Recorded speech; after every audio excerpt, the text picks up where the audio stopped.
bonjour à tous, on est ravis de vous retrouver. Vous m'entendez bien? Je vois des petits sourires, ça a l'air d'aller. Très bien. On va échanger aujourd'hui sur le service client, le match. Ça reste un match, ça va être très sportif, j'espère que vous êtes prêts. Faut-il miser sur l'IA, l'omnicanalité ou l'hybridation pour gagner en performance? Vous avez à disposition, ça permettra de faire venir les derniers arrivants, des petits post-it. Je vous invite à voter aujourd'hui là, pour gagner en performance. Vous votez sur quoi? Vous votez sur l'IA, sur l'omnicanalité ou l'hybridation? Je vous laisse lever les petits papiers que vous avez en main. Montrez-moi ce sur quoi vous voteriez, là, à l'instant T. Alors, je vois des têtes qui ne savent pas. Il faut oser, on peut se positionner. Quand on parie sur du sportif, on doit miser. Donc là, je vous laisse miser. Effectivement, on voit beaucoup de violet. On va échanger pendant ces prochaines minutes et pour ça, je vais être accompagnée, comme vous pouvez le voir autour de moi, de Flora Obadia, qui vient de la société tutélaire, de Emmanuel Hébert de la société Alcatel-Lucent Enterprise, de Romain Gava de la société Décuple, de Christophe Mathielon de la société Alcatel-Lucent Enterprise aussi, et moi-même, je suis Anne-Charlotte Choquet, Customer Success chez Akio. Pourquoi on va parler de ça aujourd'hui? Moi, j'accompagne les clients d'Akio au quotidien. Et finalement, on me dit, mais Anne-Charlotte, je dois miser sur quoi? Je dois réduire mes coûts, je dois satisfaire mes clients, mais que choisir finalement? On s'offre à vous un grand choix aujourd'hui, vous le voyez bien, sur le salon avant tout aussi, mais aussi dans votre quotidien. Et là, c'est de se dire, bah, finalement, il faut que je fasse des choix. Et on est là aussi pour en discuter. Pour ça, je vais proposer à Flora de prendre la main pour qu'elle nous explique finalement ce qu'est la performance chez Tutélaire, puisque là, on va parler aussi de performance et dans ses choix ensuite. Merci, bonjour à tous. On m'entend bien? Moi, j'ai l'impression que j'ai la voix qui porte en plus. Alors, moi, j'aime beaucoup la thématique sur laquelle on m'a proposé d'intervenir. Faut-il miser sur l'omnicanalité, l'hybridation ou l'IA pour gagner en performance? En fait, le mot performance, il est très important. Pourquoi? Parce qu'il est fonction de chaque entreprise. Donc moi, vraiment en 3 mots. Tutélaire, c'est une mutuelle, donc un organisme assureur à but non lucratif, spécialisé en prévoyance et en retraite. Là, dans la salle, si je vous demande, je suis à peu près certaine que personne ne sait qui est son assureur prévoyance. Pourtant, si vous êtes salarié, vous avez tous un contrat collectif prévoyance, vous avez un assureur, et vous n'êtes pas forcément connu. Donc déjà, c'est très particulier. On a une relation avec nos clients, qu'on appelle des adhérents en mutualité, qui est très spéciale, puisqu'on n'a pas forcément une connexion, une connaissance forte de qui on est. Ça, c'est le premier point. Ensuite, la question qu'on se pose, c'est qu'est-ce que c'est que la performance pour une mutuelle qui fait de la prévoyance et de la retraite? Qu'est-ce que c'est pour le service client en tout cas? On n'est pas la Redoute. Nous, vous ne nous appelez pas pour acheter un t-shirt ou Kiabi, qui est un client d'Akio. Vous ne nous appelez pas pour acheter des habits. Quand on nous appelle, c'est qu'on a quelqu'un dans nos proches qui est décédé, on est tombé en invalidité. Enfin, c'est pas très glamour les sujets qu'on évoque quand on fait de la prévoyance ou de la retraite. Et donc, la performance pour un service client n'est pas du tout la même, évidemment, pour une mutuelle comme la nôtre que pour un organisme de prêt-à-porter, par exemple. Donc, concrètement, la question qu'on s'est posée, c'est qu'est-ce qu'on appelle la performance pour nous? Et donc, on va voir ensuite quels sont les outils qui permettent d'atteindre cette performance. Mais pour nous, ce qui est important auprès de nos adhérents, c'est d'avoir un lien humain qui est fort, d'être capable de répondre aux problématiques qu'ils rencontrent. Et quand quelqu'un appelle parce qu'il a son proche qui est décédé, il y a une composante empathique qui est très forte. Et pour nous, être performant, c'est ça. C'est être capable de répondre aux problématiques que nos clients nous adressent. Et ça va être des problématiques financières. J'arrive pas à joindre les deux bouts, ou mon conjoint est tombé dépendant, je sais pas ce que je dois faire. Je dois le mettre dans un EHPAD, je sais pas ce que je dois faire, il faut que je remplisse plein de papiers, on me demande de faire reconnaître qu'il est dépendant, je sais pas ce que ça veut dire. Donc il y a le service client, il est qualité, il n'est pas quantité. Typiquement, on n'impose aucun compteur de temps dans nos services adhérents pour le temps passé à expliquer, parce que tout le monde n'a pas besoin du même niveau de pédagogie, etc. Donc pour nous, c'est ça la performance. Merci Flora. Romain, je crois que ton aspect de la performance est un peu différent finalement de ton côté et c'est tout l'intérêt finalement d'avoir 2 cas métiers aujourd'hui différents face à nous. Bonjour, est-ce que vous m'entendez? Oui, je crois. Donc Romain Gava, Société Décuple. Donc Décuple, c'est un groupe français qui est coté à la Bourse de Paris. Nous sommes un pôle multi-expertise. Moi, je représente le pôle solutions abonnement. Notre but, c'est de fidéliser la clientèle de nos partenaires bancaires et financiers, en fait, par des services supplémentaires, essentiellement par de l'abonnement magazine. Alors nous, la performance, c'est quoi? C'est déjà véhiculer en fait une belle image de nos partenaires. Donc c'est la satisfaction client avant tout. Pour que bien sûr nos partenaires puissent capitaliser en fait sur la valeur ajoutée que l'on peut apporter. Ça, c'est essentiel. En performance, il y a aussi en fait la recherche donc de performance commerciale. On profite de chaque contact en fait pour essayer de vendre un nouvel abonnement à nos clients. Donc, on mesure cette performance donc à l'aune des résultats produits. Et pour nous, c'est très important hein, car cette manne d'abonnements en fait représente presque un tiers des abonnements vendus par la totalité du groupe en fait sur ce pôle. Donc ça, c'est vraiment très important, mais la priorité, c'est vraiment de véhiculer une belle image pour nos partenaires et vraiment de pouvoir apporter un service ajouté et un service de qualité en fait, pour ces partenaires qui sont des grandes marques bancaires comme la BNP, comme la Banque Postale, etc. Finalement, ça nous donne un petit état des lieux de chacune de vos entreprises. Pardon. Quel est votre avis? Là, on cherche à savoir, parmi ces 3 choix que vous avez, vous aussi, à disposition entre l'hybridation, l'omnicanalité et l'IA, quels sont les choix en interne de votre côté? Si, Romain, je te parle de l'IA, de ton côté, par exemple. Alors, d'abord, parler omnicanalité, pour moi, hein, c'est super important parce que c'est la base. On se doit d'être omnicanal à notre époque actuelle, hein, c'est obligatoire hein, d'être présent sur le maximum de médias. On s'oriente maintenant vers WhatsApp, vers des médias un peu plus modernes que le SMS par exemple, hein. Mais pouvoir être accessible par téléphone, par mail, par chat, par Messenger, ça devient essentiel. Après, concernant l'IA, il y a 2 aspects sur l'IA. La fiabilité en fait, de l'application des process, donc la qualité produite en fait, qui peut être tutorée, qui peut être augmentée par l'IA. Ça, c'est un premier aspect. Et après, bien sûr, l'efficience que peut générer l'IA, pouvoir traiter plus facilement, plus rapidement et de manière plus efficiente en fait, les contacts entrants de nos clients. Pour moi, c'est ces 2 aspects que l'IA peut nous aider à développer et à améliorer. On peut mettre un point pour l'IA peut-être ou omnicanalité à choisir, mais je vous ferai les comptes après. Christophe, Romain parlait d'omnicanalité parce qu'on accompagne la société Cube depuis presque 25 ans. Il y a des anniversaires à fêter chaque jour en ce moment. Donc on t'accompagne aujourd'hui sur différents canaux. On commence à parler d'IA aussi, forcément, de plus en plus.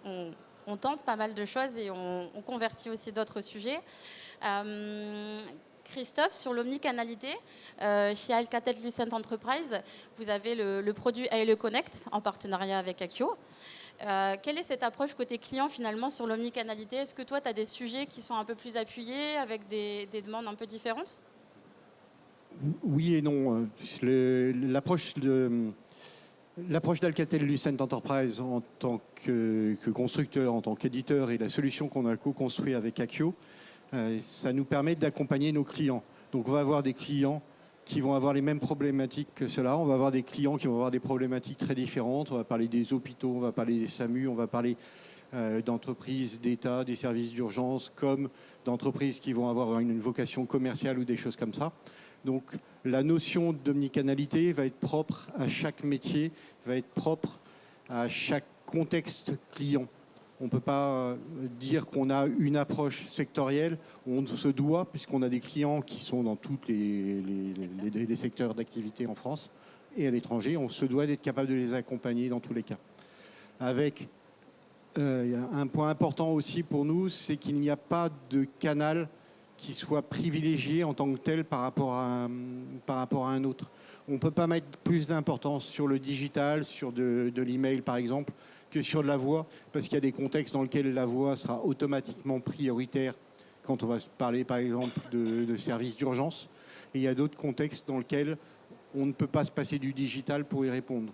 Donc l'omnicanalité, c'est un point qu'on se doit d'amener à nos clients en complément de la voix ou en parallèle de la voix en fonction des contextes, de façon à ce qu'ils puissent répondre à leur contexte métier, à leurs problématiques. En parlant de voix, Flora, on t'accompagne aujourd'hui sur l'email et tu as récemment ajouté la voix. Quel a été ton choix finalement dans ton entreprise d'ajouter la voix avec le même partenaire? Est-ce que tu peux nous en dire un petit peu plus? Oui, bien sûr. Oui, donc, alors, chez Tutelaire, on utilise les différents canaux classiques de communication avec nos adhérents, mais jusque-là, ils n'étaient pas reliés. Alors, qu'est-ce que ça pose comme problème? Je le redis, c'est très particulier, l'activité de prévoyance ou de retraite. Il n'y a pas un échange comme votre complémentaire santé, je n'ai toujours pas été remboursé, combien je vais être remboursé. Il n'y a pas d'échange très fréquent, c'est vachement plus rare. Et puis en général, c'est en plus dans un moment où ça ne va pas trop, quoi. On a eu un arrêt de travail un peu compliqué, encore une fois, on a un proche qui est décédé, qui est tombé dépendant. C'est pas dans des grands moments de joie. Souvent, c'est des dossiers qui sont du coup aussi un peu plus lourds, où il y a beaucoup de papiers, il y a beaucoup de choses à envoyer. Ça arrive aussi à un moment où on n'est pas forcément tout jeune. La dépendance de la personne âgée, c'est quand on est âgé. Donc on a beaucoup de nos adhérents qui sont très sensibles au format papier, donc ils vont nous envoyer des courriers. Il y en a certains, ou particulièrement pour leurs aidants, les personnes plus jeunes, qui vont nous contacter par email.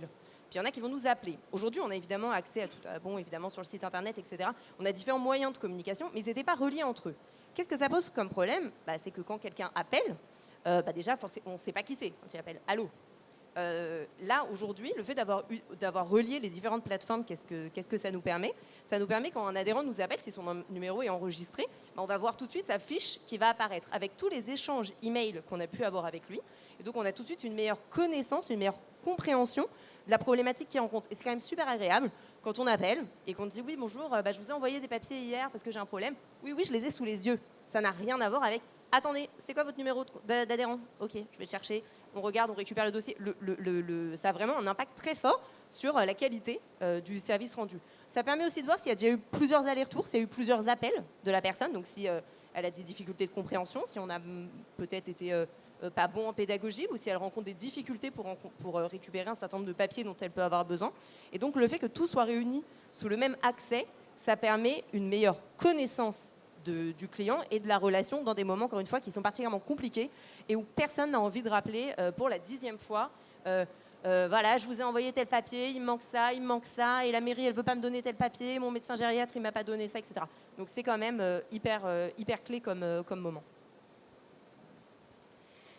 Et sur l'IA, ça reste un grand sujet dans le sens où l'année dernière, j'étais ici avec certains d'entre vous. Je reconnais quelques têtes. Je vous remercie d'être à nouveau parmi nous.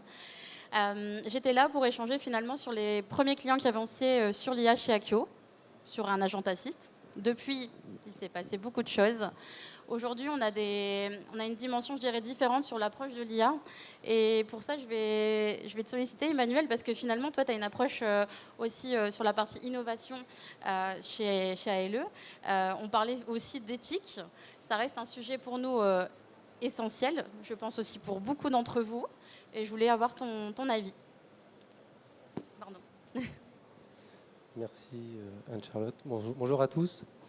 Alors concernant l'IA, effectivement, si on réfléchit sur la relation client, on peut imaginer qu'on a finalement une structure tripartite entre le client qui appelle, l'agent et la structure technique qui est derrière, et puis l'outil IA proprement dit. Et pour que ça fonctionne bien, finalement, cette relation à trois, j'ai l'impression qu'il y a besoin d'un fluidifiant, d'un surpuissant, d'un moteur, enfin d'une huile magique. Et je crois que cette huile magique, en fait, c'est l'éthique. Et on a eu l'occasion de travailler avec l'Université de Montfort au Royaume-Uni, qui propose 6 manières, 6 notions associées à l'éthique avec l'IA. Alors, la première notion, c'est la notion d'attachement, et on retrouve ce que tu évoquais, Flora, sur la nécessité d'avoir de l'empathie. Donc on a de l'IA, mais on conserve encore une empathie entre le client et l'agent. La deuxième notion, c'est la notion de confiance. En fait, et pour moi, c'est étroitement lié à la notion de transparence. C'est-à-dire, avec qui sommes-nous en conversation? Est-ce que je suis en conversation avec un robot? Ou est-ce que je suis en conversation avec un réel être humain? La troisième notion, c'est la notion de... elle m'a échappé, celle-là. D'autonomie. La notion d'autonomie, ça veut dire finalement l'IA, je peux l'utiliser ou je refuse de l'utiliser finalement. Je n'ai pas forcément envie d'avoir un service automatique qui réponde à mes besoins. Ou même moi en tant qu'agent, j'ai envie de pouvoir avoir une certaine autonomie dans les outils que je vais utiliser pour me rendre augmenté. Finalement, je vais peut-être suffisamment augmenté par moi-même. La quatrième notion, c'est la notion de respect de la vie privée. Bien sûr, vous donnez vos informations personnelles. Que va-t-on faire de ces données? Qui va y avoir accès? quels sont les traitements qui vont être effectués dessus. La cinquième notion, c'est la notion de justice. Justice dans le sens, quelle est l'équité que je peux attendre dans la manière dont va être traitée ma requête. Est-ce qu'il ne va pas y avoir de biais dans les modèles qui vont être utilisés pour traiter ma requête et est-ce qu'on a finalement une justice dans le traitement des demandes. Et enfin, je vais finir avec cela. La dernière notion, c'est la notion de responsabilité. Et qui dit IA, dit responsabilité dans le sens où il faut conserver en fait une place pour l'humain dans la chaîne de responsabilité et dans le processus de décision. Et c'est ce qu'on appelle en fait, ce qui est mentionné de manière très forte dans l'AIA Act, la notion d'avoir la nécessité d'un human oversight, enfin une supervision humaine dans toutes les décisions qui sont prises par l'IA. La valeur humaine, effectivement. On en reparlera assez vite finalement aussi entre nous.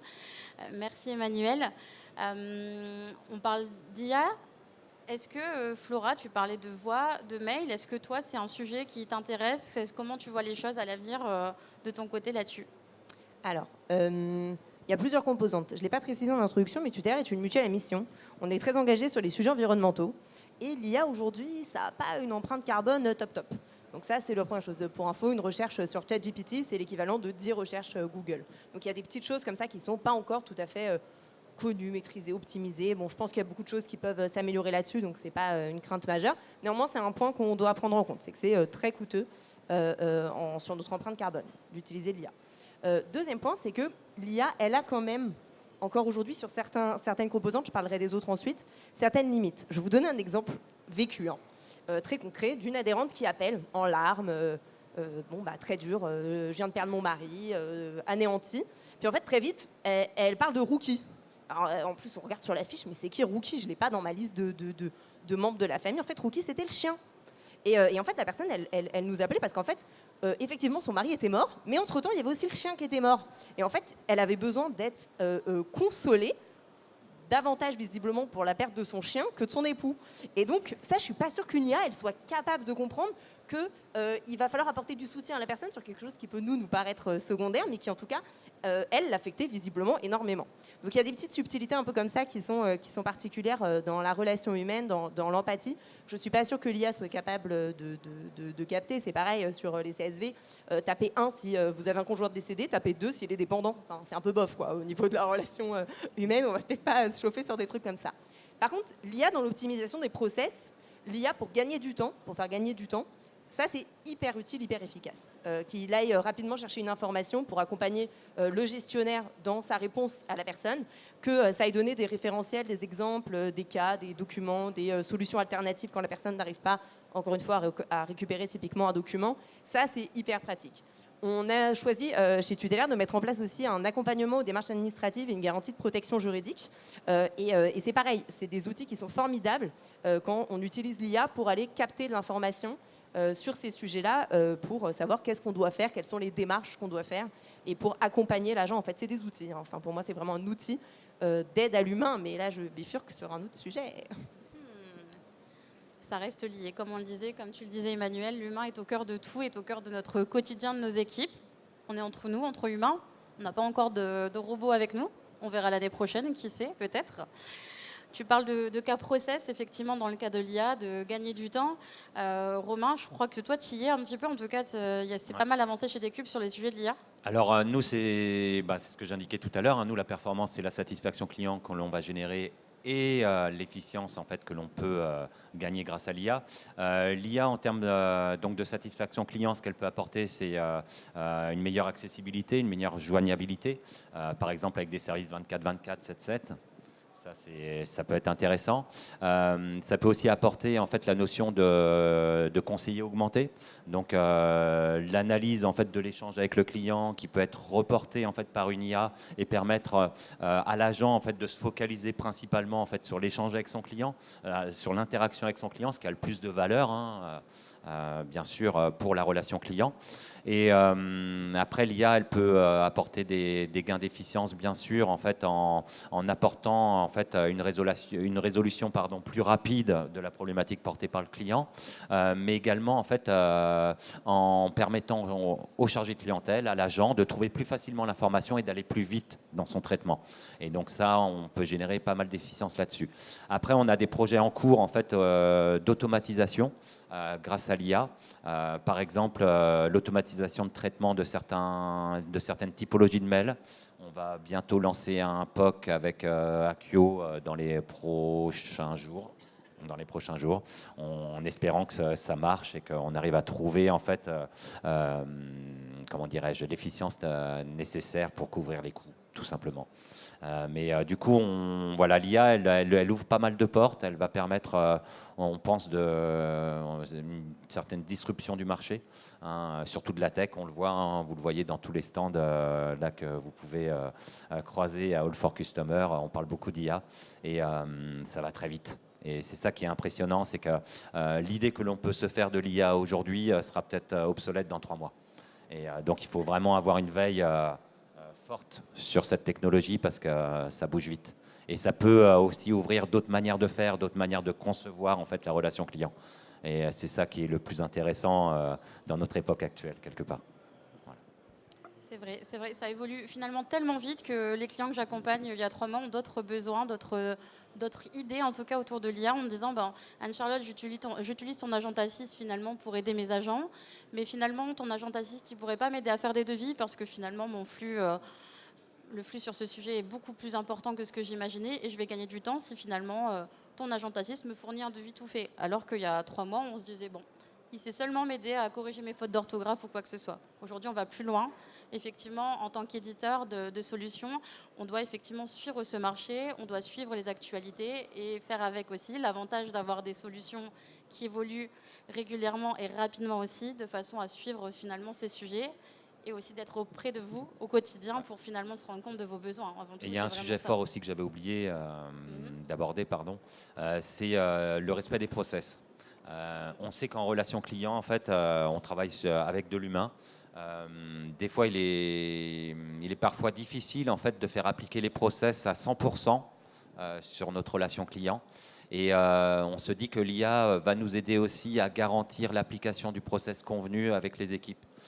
Parce qu'à un moment donné, c'est aussi l'image de la marque que l'on véhicule grâce à ces process. Et donc, s'ils ne sont pas appliqués à 100%, quelque part, on dégrade soit le parcours client, soit la perception que vont avoir les clients finaux en fait, de la qualité produite lors de l'appel.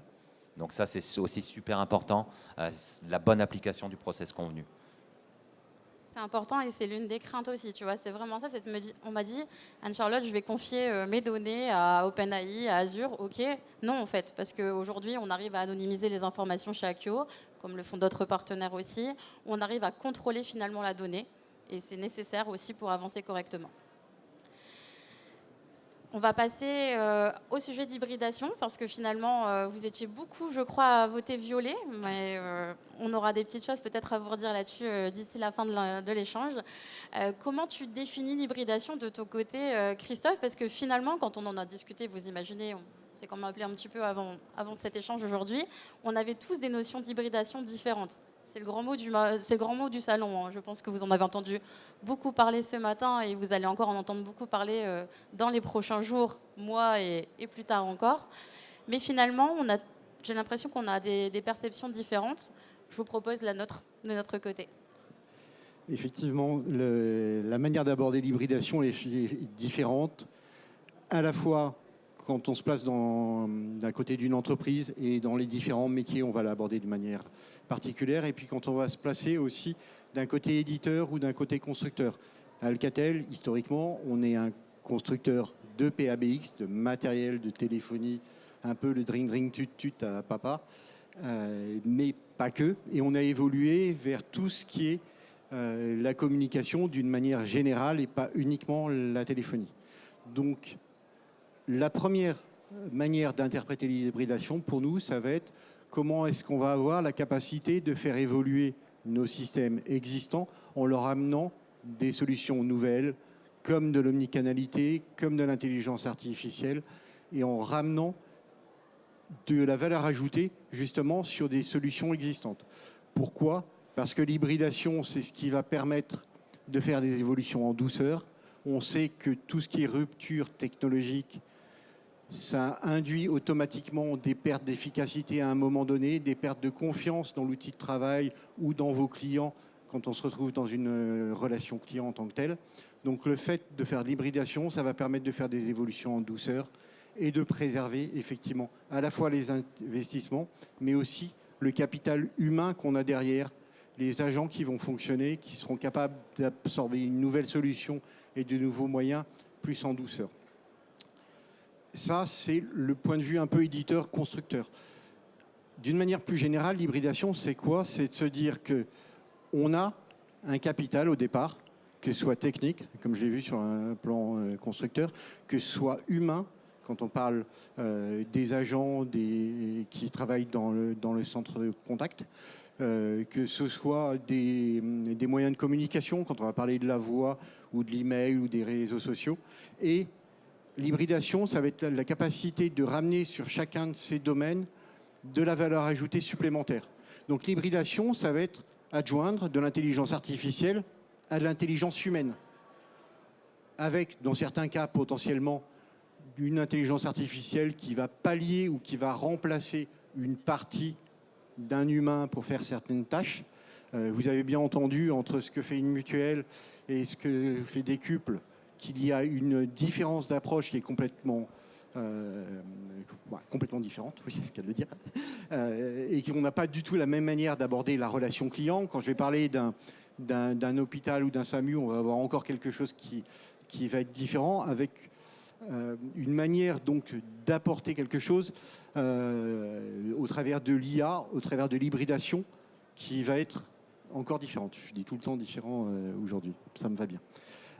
Pour vous donner un exemple, on a un de nos clients qui a un service technique sur lequel il va prendre des tickets pour un certain nombre de matériel de type électroménager professionnel. L'intelligence artificielle a la capacité de permettre à ses propres clients d'avoir une information au travers d'un robot sur quel est l'état d'un ticket. Ça va permettre au service client de recevoir des appels ou de recevoir des emails ou une interaction quelconque sur un sujet technique, et les agents vont pouvoir utiliser l'intelligence artificielle pour aller chercher plus vite d'autres cas similaires et répondre plus facilement aux clients. Donc on a à la fois la partie, le robot qui est capable de donner des informations sans interaction directe avec un humain, et la notion d'hybridation pour l'agent qui va lui permettre d'aller chercher plus rapidement une information pour répondre à la problématique d'un client. De la même manière, on a un client qui va s'occuper de dossiers bancaires, on va dire, pour le résumer un peu simplement. L'intelligence artificielle va lui permettre potentiellement de construire plus facilement un dossier de réponse pour s'assurer qu'il n'a pas oublié telle ou telle étape et que l'ensemble des pièces sont bien formulées et correspond à ce qui est attendu dans un process. On a parlé de respect des process. Dans un domaine bancaire, c'est quelque chose qui est clé. Je pourrais vous en donner beaucoup, mais ce qu'il faut avoir en tête pour nous, éditeurs, donc je parle à la fois pour Akio, et je ne pense pas qu'Anne-Charlotte me contredira, et pour nous, Alcatel-Lucent Enterprise, c'est l'hybridation, c'est notre capacité à amener à nos clients des valeurs supplémentaires par rapport à ce qu'ils ont aujourd'hui comme existant, que ce soit un existant humain, que ce soit un existant technologique. Et c'est cette valeur-là qu'on amène. Et l'hybridation, on va l'appliquer à l'IA, on va l'appliquer à l'omnicanalité, on va l'appliquer à des solutions techniques, à de la solution humaine. Je me permets de réagir là-dessus. Sur l'hybridation, alors nous, on a une conception très l'outil au service de l'humain, non pas l'outil au service de l'outil, mais on a vraiment une approche au service de l'humain, avec beaucoup de warnings quand même, qu'on a pu constater chez certains de nos confrères qui nous en ont parlé en toute transparence. c'est un peu le même sujet. On en entend beaucoup parler sur l'éducation, l'accès à ChatGPT. Vous savez, les élèves là, qui s'amusent à faire leurs devoirs en ligne, ils sont malins, ils ont la technologie pour le faire, donc ils l'utilisent.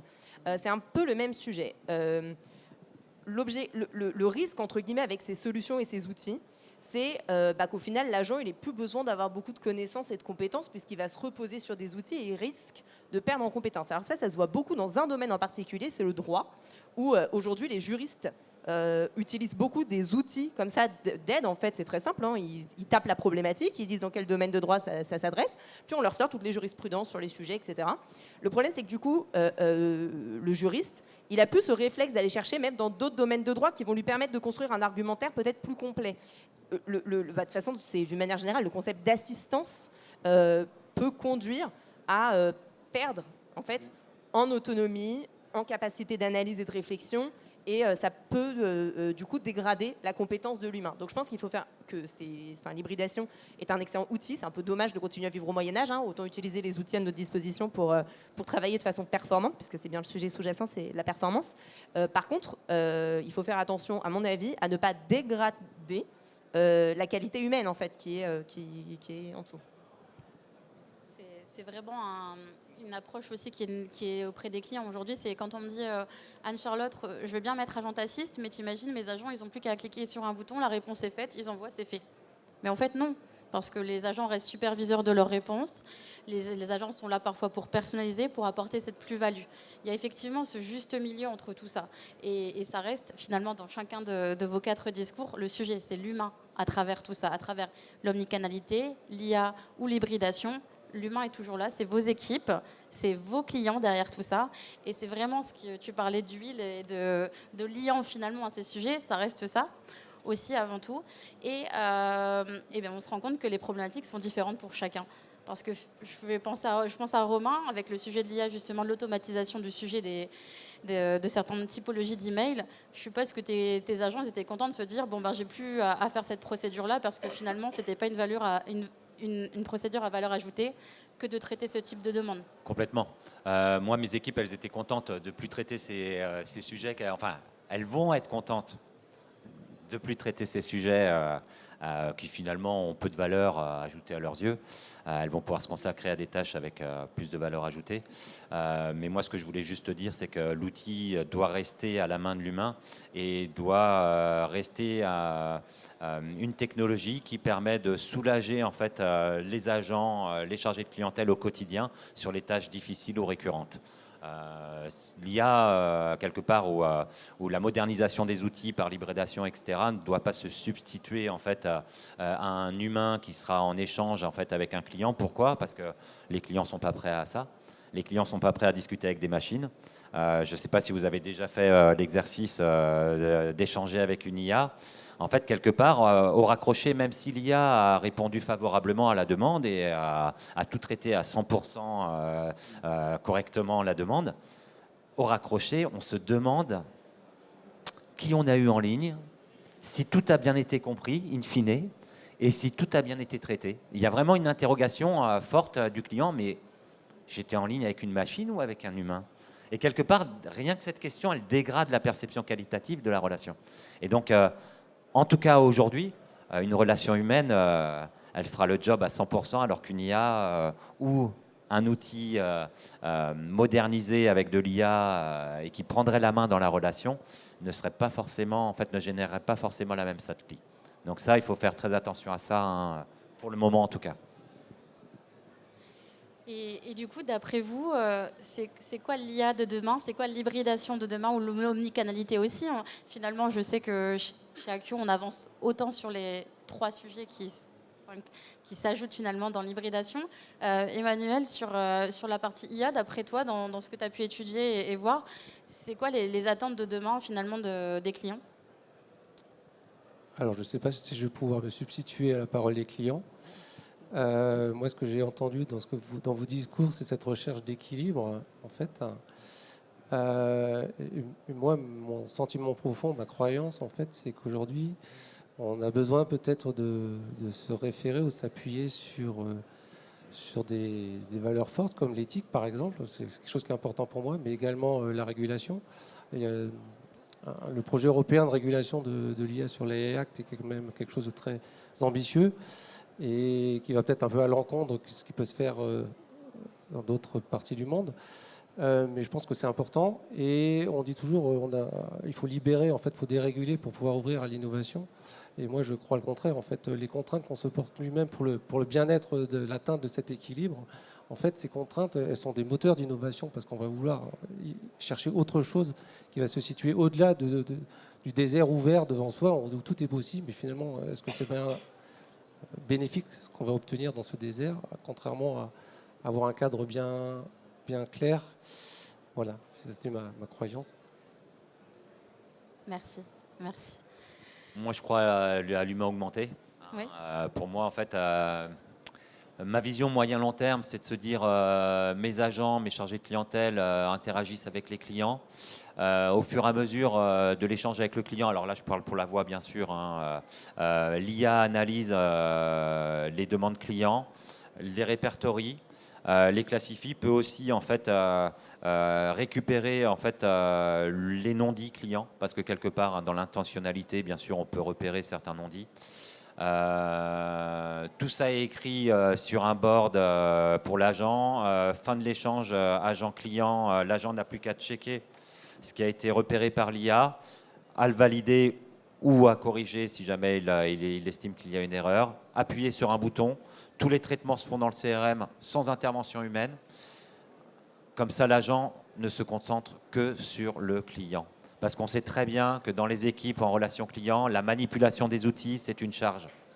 Donc, libérer cette charge pour pouvoir être 100% focus avec le client, 100% focus sur l'échange et donc sur l'interaction à réaliser, sur les upgrades éventuellement, cross-sell, upsell à réaliser, etc.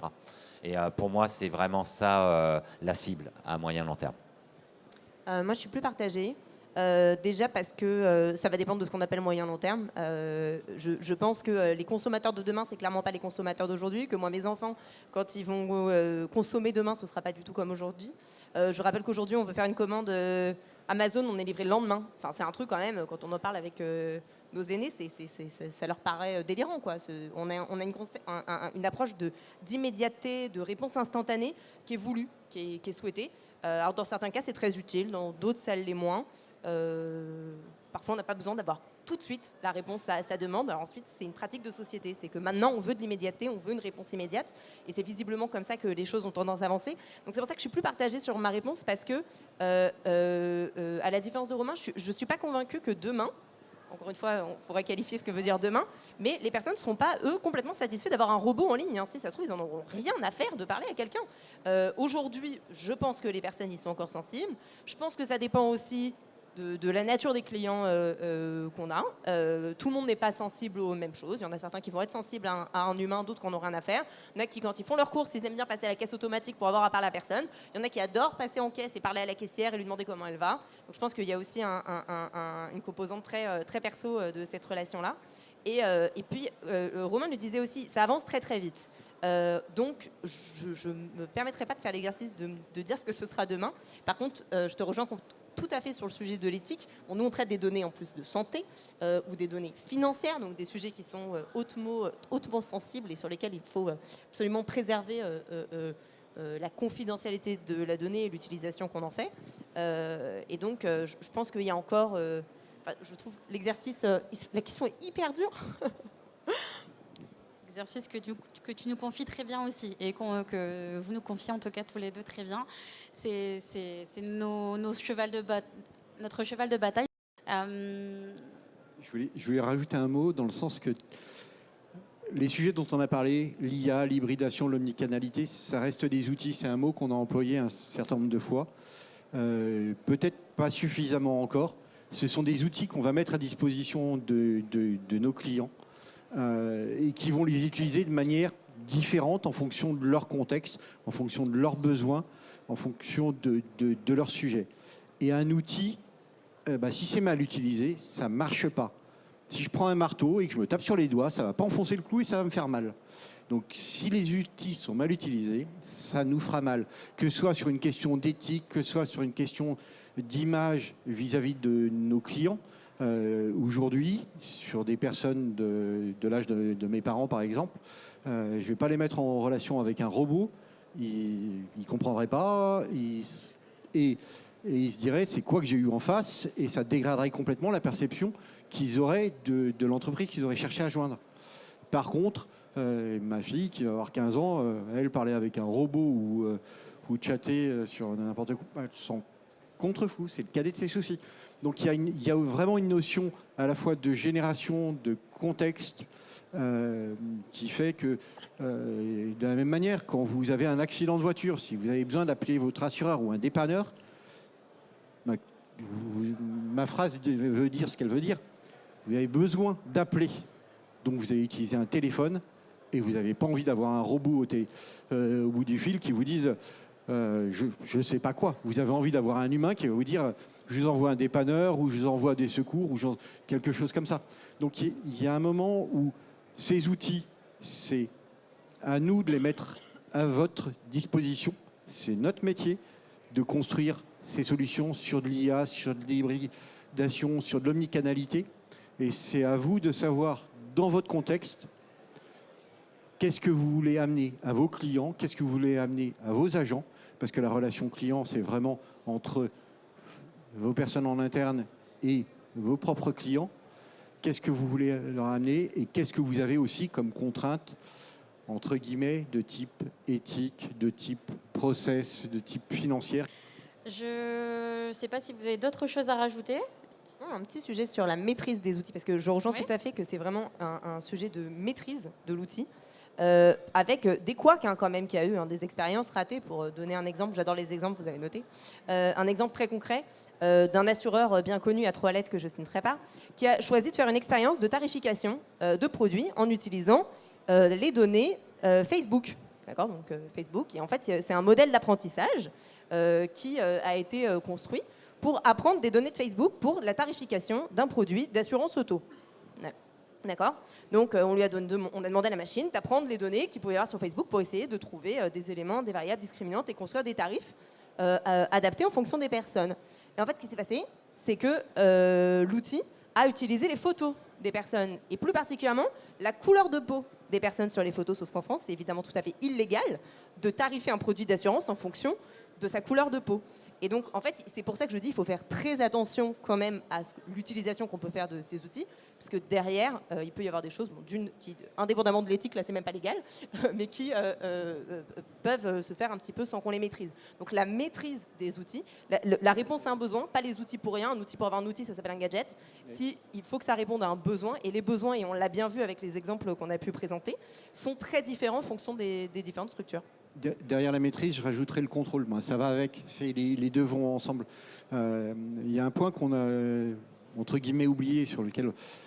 moi, je ne pense pas qu'on l'ait oublié pour nous. C'était quelque chose qui était en filigrane, qui était de partout. C'est que quand on va parler de relation client, dans relation client, le mot le plus important, c'est client. On a besoin d'avoir cette vision complète, ce qu'on dit aussi vision 360 degrés, du client. Et cette vision 360 degrés, elle va s'appliquer sur l'IA. Ce que fait l'IA doit être vu, doit être intégré à la fiche du client, doit être visible dans la fiche du client, de façon à ce que l'agent puisse contrôler ce qui a été fait. Quand on a parlé tout à l'heure, Flora a parlé de l'intégration de la voix en plus de l'email qui permet d'avoir une vision complète. C'est pareil sur l'omnicanalité. On a besoin d'avoir ce contrôle. La maîtrise de l'outil et le contrôle derrière pour savoir que ce qu'on a réalisé, la réponse qu'on va amener à nos clients correspond effectivement à ce que l'on souhaite faire en tant qu'entreprise dans notre domaine d'activité. C'est ça, c'est ça. Je vois que le temps passe, si je peux me permettre, messieurs, dames. Je vous remercie pour cette intervention. Je vous propose de rester encore quelques minutes avec nous. Vous pouvez nous retrouver juste après sur le stand D58. Est-ce que vous auriez des questions? On est là pour y répondre. N'hésitez pas, je vous en prie. Voilà, là-bas, tout au fond. Merci, Juliette. Oui, bonjour. François, Chief Digital Officer chez Pentagon Studio Digital. J'aimerais vous poser une question par rapport à, on va dire, à cette évolution technologique, puisque comme vous le disiez, finalement, les conseils que vous donniez il y a 6 mois ne sont pas forcément les mêmes à cause de la très forte évolution. On parle beaucoup d'agentique. Et on parle aussi finalement d'espèces de méta-robots agentiques avec comment dirais-je, des profondeurs de réflexion pour pouvoir choisir les bons agents ou les bonnes IA. Est-ce que finalement c'est une tribridation? On parlait d'hybridation, mais est-ce que finalement on va avoir une espèce de méta-agent qui va s'insérer finalement dans cette relation déjà tripartite? Est-ce que c'est simplement une complémentarité de l'intelligence artificielle?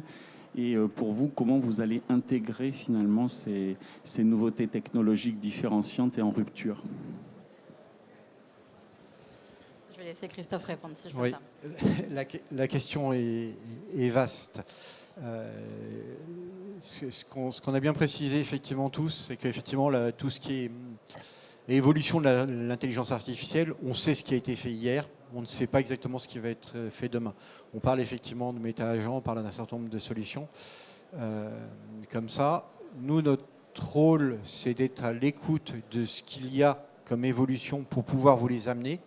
Mais quelles que soient les évolutions qui est demain sur la partie intelligence artificielle, à la fin, nous, notre conviction, je dirais personnelle et aussi en tant que société, c'est que l'humain doit rester au centre et que l'intelligence artificielle doit toujours rester à la mesure de l'humain ou à la maîtrise de l'humain. Après, nous, on doit être ouvert à ces solutions et vous les proposer, que vous puissiez les utiliser ou pas dans votre contexte particulier. Je ne peux pas faire d'autres réponses. C'est notre rôle d'être à l'écoute de ça, de vous dire comment est-ce qu'on va pouvoir l'utiliser pour faire telle ou telle chose.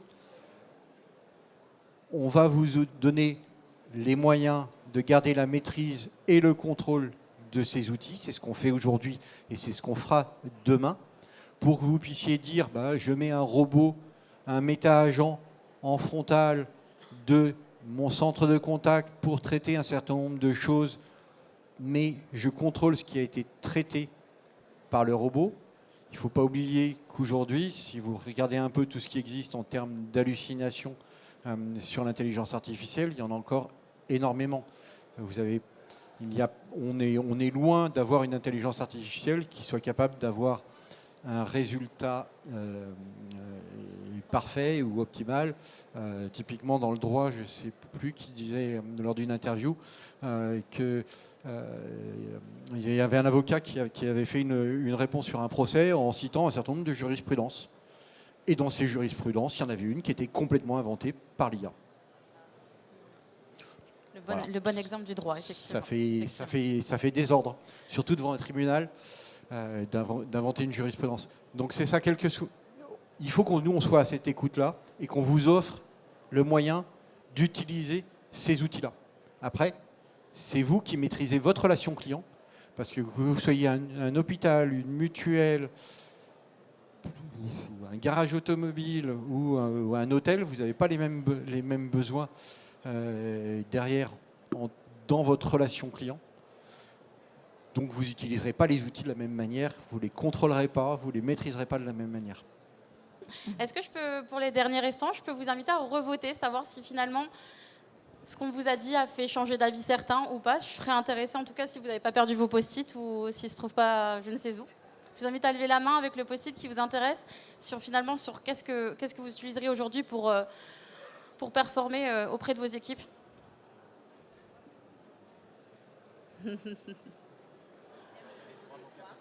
C'est ça. On a beaucoup de violet, mais on a aussi du tricouleur aussi par là-bas. Donc merci en tout cas pour vos retours. Ce qui est intéressant, c'est quand on avait fait quand on avait préparé cette conférence, nous on avait plutôt misé sur le fait que ce soit l'IA en premier avec l'omnicanalité en premier. Quand vous avez levé les papiers dès le début, ça veut dire qu'on a des bons élèves. C'était l'hybridation dès le début qui était largement en tête, avec un peu d'omnicanalité et pas beaucoup d'IA. On vous remercie, on vous souhaite un bon après-midi à tous. On se retrouve sur le stand si vous le souhaitez. Merci à tous. Avec plaisir. Merci.